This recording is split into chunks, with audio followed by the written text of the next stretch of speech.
Welcome to Morning, Joan, darling. I'm so glad you're joining me today for a dose of celebrity news, entertainment gossip, and a healthy sprinkle of sass. We've got a lot to dish about, but first, let's start with the sad news. The legendary actress Priscilla Pointer has passed away at the ripe old age of 100. Yes, honey, she lived a full life, and what a career she had. Now, I know some of you might be thinking, Priscilla who? But trust me, this woman was a force to be reckoned with in Hollywood. She's best known for her role as Rebecca Wentworth on the iconic TV series Dallas, but she also appeared in a slew of other shows and films, including Carrie, Blue Velvet, and Mommy Dearest. And let's not forget her Broadway credits. The woman was a true thespian. But what I find really fascinating about Priscilla Pointer is her family connection to the talented Amy Irving. Yes, folks, Priscilla was Amy's mother, and they even appeared in several films together. Can you imagine having your mom as your co-star? I mean, I love my mom, but I'm not sure I could handle that kind of drama on set. Now, I know we're supposed to be sad when someone passes away, but 100 years is a remarkable life, if you ask me.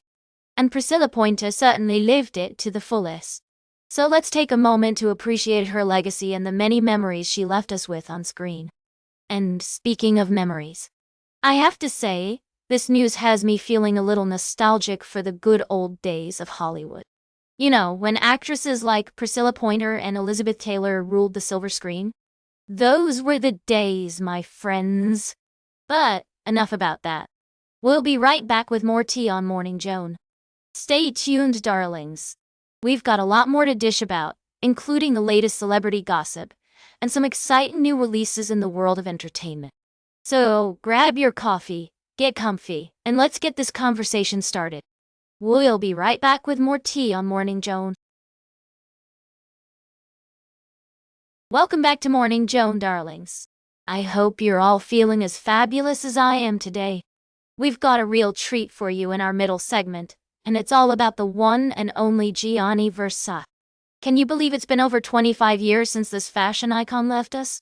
But his legacy lives on, and we're going to dive into the exciting news about a major exhibition of his creations coming to London this summer. Now, I know what you're thinking. What can we expect from this retrospective? Well, let me tell you, it's going to be a kaleidoscopic view of the 90s, with over 450 original pieces on display. We're talking outfits worn by Princess Diana, Kate Moss, Sir Elton John, Naomi Campbell, and George Michael, just to name a few. I mean, can you imagine seeing that yellow blazer worn by Sir Elton John up close? It's going to be a real fashion feast, darlings. And the best part? This exhibition is not just about showcasing Versace's designs, it's also about celebrating his impact on modern culture. As curator Karl von der Ahe so aptly put it, Gianni Versace's bold, unapologetic vision revolutionized fashion.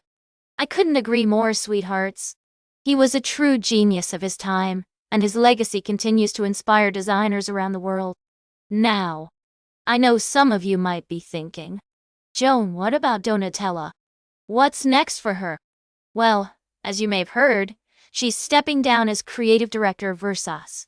But don't worry, she's not going anywhere. She'll remain an ambassador for the company, and Dario Vitale will take over the reins. I'm excited to see what this new chapter holds for Versace, and I'm sure Donatella will continue to slay the fashion game in her own way. Before we go, let's take a moment to appreciate the enduring power of Gianni Versace's designs. His use of vivid colors, Baroque prints, and luxury materials was truly ahead of its time. And who can forget those iconic supermodel moments, with Kate Moss and Naomi Campbell strutting their stuff on the catwalk? It's a testament to Versace's innovative spirit and his ability to bring people together through fashion. And that's all for our middle segment, darlings. Stay tuned for today's last cup of tea, right here on Morning Joan. Welcome back to Morning Joan, darling.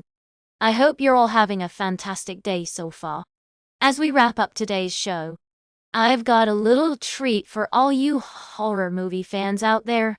You know I love a good scare, and it seems like the latest thriller, The Monkey has been making waves in the box office.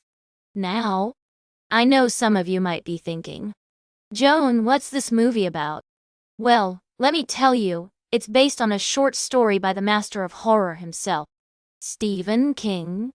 The film follows twin brothers who find a mysterious wind-up monkey that unleashes a series of gruesome deaths. 25 years later, the monkey starts killing again, and the estranged brothers must confront their dark past. The movie has been getting some great reviews from critics, with a 78% fresh rating on Rotten Tomatoes. However, audiences seem to be a bit more divided, with a 52% rotten score. But hey, that's what makes horror movies so fascinating, right? The thrill of not knowing what's going to scare you next. Now, here's the best part. If you're interested in checking out The Monkey, it's now available for rent on digital streaming platforms like Apple TV, Fandango, At Home, Prime Video, and Spectra. And the best part? The rental price has dropped to just $9.99 for a 48-hour period. That's a steal if you ask me.